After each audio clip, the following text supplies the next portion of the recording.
Dahil sa unti-unting pagbuti ng panahon, balik na sa pangingisda ngayong araw ang 54 anyos na si Tatay Jose. Ilang araw din umano siyang hindi nakapamalaot dahil sa sunod-sunod na pag-ulan, ngunit hindi pa man raw nakakabangon sa ilang araw na walang kita. Nangangamba na naman siyang wala siyang kitain sa mga susunod na araw dahil sa namataan na panibagong low pressure area sa bansa.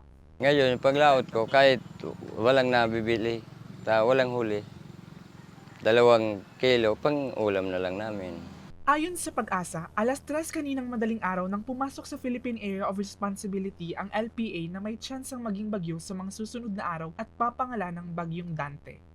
Iniyuman ring namataan kasubago sa distansyang 1,140 kilometers east of southeastern Luzon. So sa ngunyan, within 24 hours, hababa pa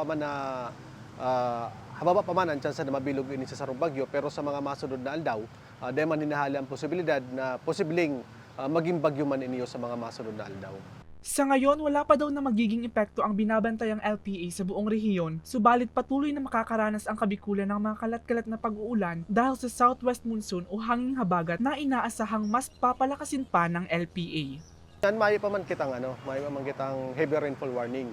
Igo sa ngunyan, thunderstorm advisory yung sa tuyang na issue po as of this moment.